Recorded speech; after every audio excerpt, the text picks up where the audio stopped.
But trust me, I'm gon' hold that, hold that.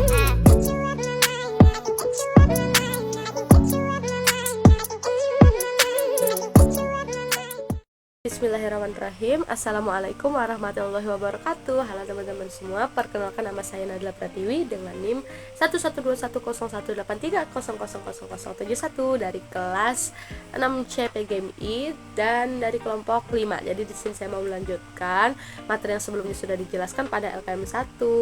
Nah, di sini saya mau menjelaskan pada kegiatan kelima, yaitu yang berjudul makhluk hidup bernafas. Nah, kita langsung aja ya ke praktikum yang sudah dilakukan. Di sini ada dua kegiatan. Yang pertama itu mengukur kapasitas udara paru-paru, dan yang kedua itu adalah membuktikan bahwa tumbuhan itu bernafas. Di sini yang pertama itu siapkan galon air ukuran 5 liter, kemudian baskom besar, terus ada selang akuarium, gunting, cutter ataupun pisau boleh ya untuk memotong, terus ada stopwatch juga, terus sama jam tangan, kemudian pakai spidol permanen, dan bahannya yang digunakan adalah air. Cara kerjanya, baskom besar diisi air hingga setengah bagian, galon diisi air sebanyak 1 liter dahulu, tinggikan permukaan galon ditandai dengan spidol. Nah, terus galon itu diisi kembali dengan air sebanyak 1 liter dan tingginya ditandai dengan spidol.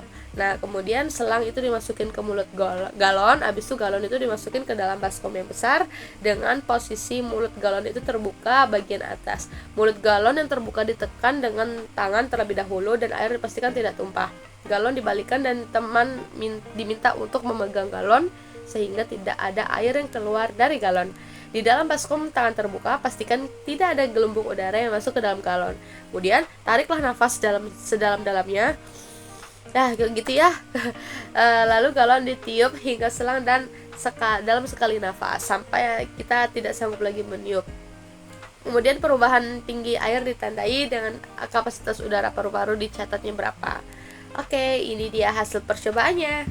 Baiklah teman-teman, di sini ada perempuan istirahat, itu dia 3 liter, kemudian sisa dalam galon berukuran 5 liter itu menjadi 2 liter, dan perempuan setelah berlari 5 menit itu menjadi 2,5 liter, dan sisa airnya menjadi 2,5 liter. Dan pada percobaan ketiga, kondisi laki-laki istirahat itu penurunannya menjadi 4 liter, nah sisa galonnya itu menjadi 1 liter. Dan pada percobaan keempat, laki-laki setelah berlari 5 menit, penurunan volume airnya menjadi 3 liter dan sisa air dalam galonnya itu menjadi 2 liter.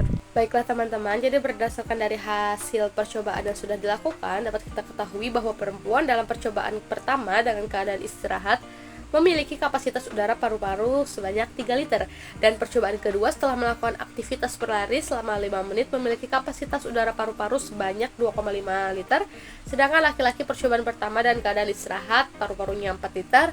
Kemudian percobaan kedua setelah beraktivitas lari menjadi 3 liter. Oke, itu dia teman-teman.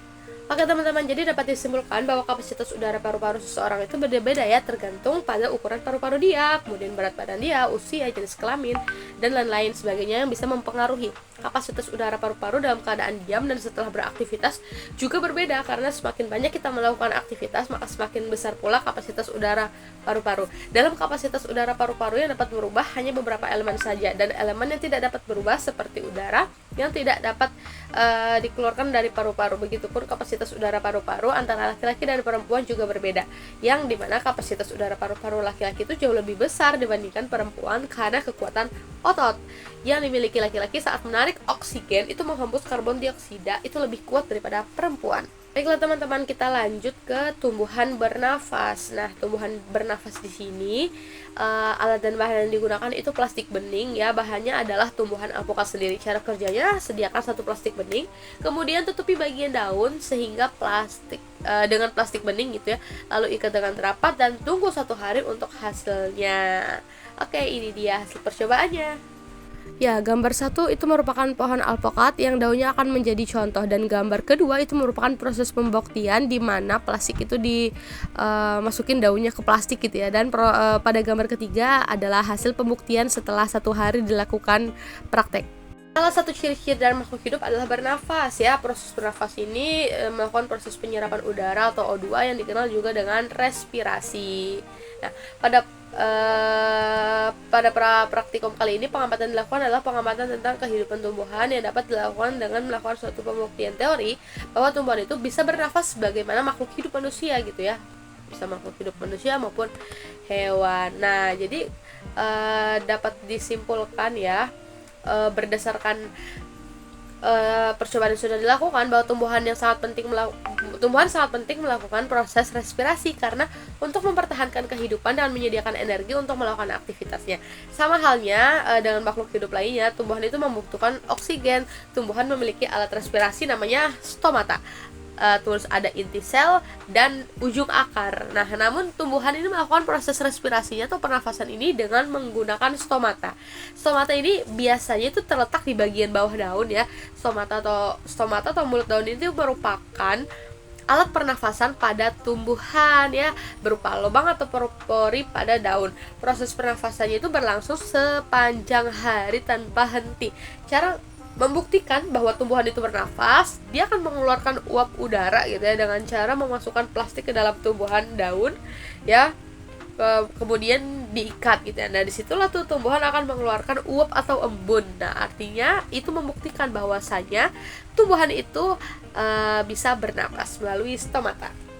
Baiklah teman-teman, mungkin segitu saja yang dapat saya sampaikan pada video kali ini. Mohon maaf apabila masih banyak kekurangan. Wabillahi taufiq wal hidayah. Wassalamualaikum warahmatullahi wabarakatuh. Sampai jumpa pada materi berikutnya.